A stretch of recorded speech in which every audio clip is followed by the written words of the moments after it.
जय श्री कृष्ण, राधे राधे। श्री हरिवंश पुराण के विष्णु पर्व का 95वां अध्याय 95। प्रद्युम्न का प्रभावती से वर्षा का वर्णन करते हुए उसे अपने कुल का परिचय देना। श्री वैशंपायन जी कहते हैं, जन्मेजय पूर्ण चंद्रमा के समान मनोहर मुख वाले प्रद्युम्न में भाद्रपद मास में आकाश को मेघों की घटा से आच्छन्न हुआ देख उस समय मनोहर एवं विशाल नेत्रों वाली प्रभावती से कहा, मनोहर एवं सुंदर वरांगनी सुंदरी, इस समय सुंदर विम वाला चंद्रमा जो तुम्हारे मुख के समान मनोहर जान पड़ता था नहीं दिखाई देता है। तुम्हारे इन केश पासों के समान काले बादलों ने उसे छिपा दिया है। सुंदर भूम वाली सुंदरी, यह जो मेघों के अंक में विद्युत दिखाई देता है वह सोने के मनोहर आभूषणों से भूषित हुई तुम जैसी ही प्रतीत होती हो, और ये गरजते हुए मेघ तुम्हारे मौक्तिक हारों के समान जल की स्वच्छ धाराएं गिरा रहे हैं। शुभ्रू आकाश में जहाँ बादल घिरे हुए हैं उन प्रदेशों में बगलों की पंक्तियां तुम्हारे दांतों की श्रेणियों के समान सुशोभित हो रही है। लताओं के जलों में कमलों के समूह डूब गए और वे जल महान वेग से व्याप्त है, अतः उनकी विशेष शोभा नहीं हो रही है। ये बादल वायु के अधीन हो रहे हैं, बगलों की पंक्तियां उनके निर्मल एवं मनोहर दांतों के समान शोभा पाती हैं। वे वनों में सफ़ेद दांत वाले हाथियों के समान एक दूसरे से टक्कर लेने के लिए उद्धत है। सुंदर अंगों वाली प्राण वल्लभ वह इंद्रधनुष देखो जो तुम्हारे मुखमंडल में स्थित नेत्रों के कोण भाग सा तिरंगा बना हुआ है। वह आकाश और बादलों की शोभा बढ़ाता हुआ कामी जनों का महान हर्ष प्रदान करता है। अपनी बोली बोलते हुए मोर बादलों को गरजते देख अत्यंत हर्ष में भरकर नृत्य कला के प्रति आदर भाव रखते हुए पंखों के भारों को ऊपर उठाकर आसपास ही नृत्य कर रहे हैं। इस अवस्था में वह बहुत ही प्रिय व मनोहर प्रतीत होते हैं। तुम इनकी ओर दृष्टिपात करो।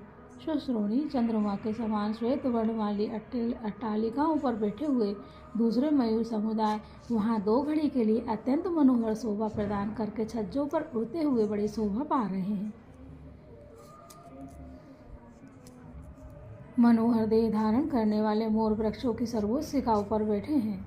उनकी पांखें भींग गई हैं और वे दो घड़ी के लिए उन वृक्षों के सिरों पर चूड़ा मणि की सी शोभा की सृष्टि करके नई नई घासों से ढकी हुई भूमि पर जा रहे हैं।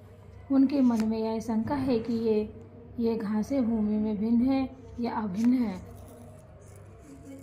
जल की धाराओं के बीच से निकलकर सुखदायिनी हवा चल रही है जो चंदन पंख के समान शीतल प्रतीत होते हैं। यह कदम सर और अर्जुन के फूलों की सुगंध के लिए आ रहे हैं। वह सुगंध कामोद्दीपन में सहायक हो रही हैं। मनोहर अंगों वाली प्रिय, यदि इस समय रति के श्रम से प्रकट होने वाले पसीनों को मिटाने और नूतन जल के भार को खींच लाने में सहायक वह वायु न चलने होती तो वह वर्षा काल मुझे अधिक प्यारा न लगता।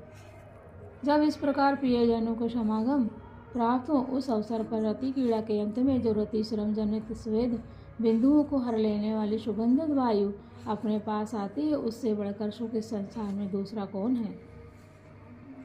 सुंदर अंग वाली प्राण वल्लभ बड़ी बड़ी नदियों के तटों को जल में निमग्न देख सारस और कोचों सहित हंस मानसरोवर में निवास करने के लिए लुप्त हो बड़े हर्ष के साथ वहां तक जाने का परिश्रम स्वीकार करते हैं। विशाल एवं मनोहर नेत्र वाली प्रिय हंसों, सारसों और चक्रवाकों के चले जाने पर नदी और तालाब श्रीहीन से प्रतीत होते हैं। उनके बिना ना तो नदियाँ अच्छी लगती हैं और ना सरोवर ही। श्रेष्ठ वर्षा काल और उसमें शयन करने वाले भगवान विष्णु को जानने वाली योग निंद्रा निश्चय ही लोकोत्तर मनोहर रूप धारण करने वाली श्री देवी को प्रणाम करके शेष के शरीर के एक देश में सोए हुए मंगलमय ईश्वर जगन्नाथ उपेंद्र के निकट आई है। प्रफुल्ल कमल के समान विशाल नेत्रों वाली प्रियतमे भगवान उपेंद्र के योग निंद्रा को स्वीकार कर लेने पर श्वेत कमल के समान अमल कांति वाले चंद्रमा आप मेघ रूपी अंबर वस्त्र में आच्छादित हो भगवान श्री कृष्ण के मुख का अनुकरण कर रहे हैं। सारी ऋतु में भगवान श्री कृष्ण से कृपा प्रसाद पाने की अभिलाषा रखकर निश्चय ही उनकी सेवा में कदम नीप अर्जुन और केवड़ों के गजरे तथा दूसरे पुष्प ले आती हैं। जिन सुकुमार तर वृक्षों एवं फूलों के रस भ्रमर बारंबार पीते हैं उन्हें विश्वमुख वाले सर्प चंदन विचरते हुए जब छू देते हैं तब उनके स्पर्श मात्र से वे कुम्हला जाते हैं। इस प्रकार वे लोगों को अत्यंत आश्चर्य में डाल रहे हैं। निपान सदृश गंभीर आकाश को जल के भारी भार से युक्त मेघों को घटा द्वारा बंद कर गिरता हुआ सा देख तुम्हारे मनोहर एवं सुंदर मुख और उरु कामोद्रेक वश पसीने से भर गए निर्मल अंग यष्टि वाली सुंदरी जो बगलों की पात से परिपूर्ण होकर मानो श्वेत पुष्पहार से अलंकृत हुआ है, उस रमणीय मेघ समूह की ओर देखो। यह जगत के हित के लिए पृथ्वी पर मानो अन्न की वर्षा करता है। पानी के आधारभूत मेघ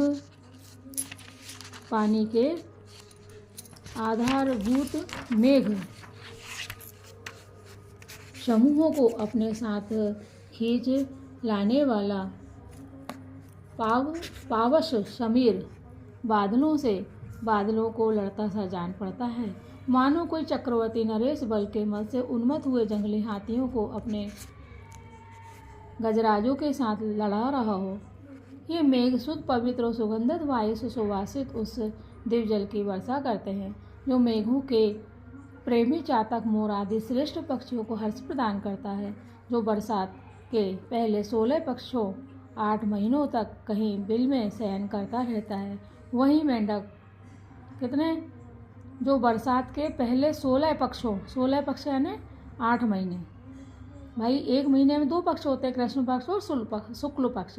तो ये बता रहे हैं जो बरसात के पहले 16 पक्षों में यानी 8 महीनों तक कहीं बिल में शयन करता रहता है, वही मेंढक बरसात के 8 पक्षों में गो समुदाय की भांति अपनी के अंतर नाश्ता करता है, मानो सत्य और धर्म से प्रेम रखने वाला कोई विद्वान ब्राह्मण अपने अच्छे शिष्यों से घिरकर वेद की ऋचाओं का पाठ कर रहा हो। ये किसका बताया है? जो मेघों के प्रेमी चातक और मोर आदि श्रेष्ठ पक्षियों को हर्ष प्रदान करता है ना, जो बरसात के 16 पक्षों में बिल में शयन करता है, वही मेंढक बरसात के 8 पक्षों में गो समुदाय की भांति अपने परिवार के साथ अंतर नाश्ता करता है, मानो सत्य और धर्म से प्रेम रखने वाला कोई विद्वान ब्राह्मण अपने अच्छे शिष्यों से घिर के वेद की ऋचाओं का पाठ कर रहा हो। वर्षा काल का यह एक महान गुण है कि अज्ञात में गर्जना को सहसा सुनकर भयभीत हुई प्रियतमाओं को प्रेमी पुरुष हृदय से लगाकर क्षणकाल के बिना भी उनकी इच्छाओं को बढ़ा देते हैं। उत्तम वन, सुंदर वर्ण और नीचे अच्छे स्वभाव वाली प्रिय, मुझे अपने लिए वर्षा काल का यही एक दोष प्रतीत होता है कि तुम्हारे मुख के समान शोभा पाने वाला चंद्रमा मेघ रूपी ग्रह से ग्रस्त होकर मेघों की घटाओं में छिपकर दिखाई नहीं देता। भीरू, जब जगत को प्रकाशित करने वाला चंद्रमा मेघों के भीतर दिख जाता है, तब सब लोग परदेश से लौटे हुए प्रेमी बंधु की भांति उसे बड़े हर्ष में भरकर बारंबार देखने लगते हैं। भीरू, प्रिय वियोगिनी वनिताओं के विलाप का साक्षी भूत चंद्रमा जब दृष्टिगोचर होता है, तब जिनके पति परदेश में रहकर लौटे हैं उन कामनियों के नेत्रों में अपने प्रियतम का दर्शन करके ही आनंदोत्सव प्रतीत होता है। ऐसा मैं समझता हूँ, यह नेत्रोत्सव उन्हीं को प्रतीत होता है जिन्हें अपने प्रियतम का संयोग प्राप्त है। प्रिय वियोगिनी अबलाओं के लिए तो यह चंद्रमा दावाग्नि के तुल्य दाहक प्रतीत होता है। इस प्रकार चंद्रमा आह्लादक होने पर भी संयोग और वियोग अवस्था के भेद से अपने उसी शरीर द्वारा श्रेष्ठ नारियों को प्रिय और अप्रिय प्रतीत होता है। प्रिय, तुम्हारे पिता के इस नगर में तो चंद्रमा के बिना भी चंद्र किरणों के समान गौर प्रकाश छाया रहता है, अतः मुझे यहाँ चंद्रमा के होने और ना होने के गुण अवगुण का पता नहीं लगता। इसलिए मैं बारंबार इस बात की चर्चा करूँगा जो दूसरे लोगों के लिए पुण्य और तपस्या से भी दुर्लभ है। उस ब्राह्मण राज्य को जिन्होंने अनायास ही प्राप्त कर लिया, जो स्तवन करने योग्य है। यज्ञ में एकत्र हुए ब्राह्मण पावमान नाम वाले जिन उदार सोमवेर के गुण गाते हैं, वे उन बुद्ध के पिता हैं जिनके पुत्र लोकोत्तर बल और पराक्रम से संपन्न राजा पुरुरवा हैं। वे प्राणाग्नि स्वरूप और स्तुति करने के योग्य हैं। औषधि और वनस्पतियों के स्वामी होने के कारण उन्होंने नष्ट हुई अग्नि को अश्वत्थ के उत्पादन द्वारा समी के गर्भ से प्रकट किया है। वे रुद्र स्वरूप हैं। सुंदर अंगों वाली प्रिय, तत्पश्चात इन महात्मा चंद्रदेव ने पूर्व काल में अप्सराओं में श्रेष्ठ उर्वशी की पुरूरवा रूप से कामना की थी। उनका सारा शरीर ही अमृतमय है। पहले कभी घोर स्वभाव वाले श्रेष्ठ मुनियों ने उन अमृतमय चंद्रमा को पी लिया था। उन्हीं के वंशज बुद्धिमान राजा पुरूरवा हुए, जो कुशाग्रों द्वारा आरंभ करके अनेकानेक यज्ञों का संपादन कर स्वर्ग के अग्नितुल तेजस्वी रूप से प्रतिष्ठित हो पूजित होते हैं। पुरूरवा के वंश में आयु हुए जिनके पुत्र नहुष थे, उन वीर नहुष ने देवराज पद प्राप्त कर लिया था। देवताओं के लिए भी उत्कृष्ट देवता जगत सृष्टा भगवान श्री हरि देवताओं का कार्य सिद्ध करने के लिए चंद्रमा के ही वंश में प्रमुख भीमवंशी वीर के रूप में प्रकट हुए। शुभ रूप इन चंद्रमा को नक्षत्र स्वरूपा दक्ष की कन्याओं ने पति रूप में वर्ण किया है। चंद्रमा के ही वंश में शशिकुल दीपक वीर एवं महात्मा राजा ऊपरी चरु वसु हुए हैं, जो अपने कर्मों से चक्रवर्ती पद को प्राप्त हुए। उनका प्रभाव इंद्र के समान था। चंद्रवंश के प्रधान पुरुष राजा यदु हो गए हैं, जो इस पृथ्वी पर राजा अधिराज पद को प्राप्त हुए थे। उन्हीं महाराज के कुल में देवराज इंद्र के तुल पराक्रमी भोजवंशी वीर प्रकट हुए हैं। कमल लोचने यदु कुल में कोई राजा ऐसा नहीं होता है जो छल कपट से काम लेने वाला हो। उस कुल में ना तो कोई नास्तिक हुआ है, न सठ, न श्रद्धाहीन हुआ है, न कदर अथवा शौरहीन ही। कमल के समान विशाल नेत्र और शिखरमणि के तुल सुंदर दांतों वाली सुंदरी तुम उसी चंद्रवंश एवं यदुवंश की वधू हो। तुम सद्गुणों का अत्यंत पात्र एवं स्पर्शनीय हो।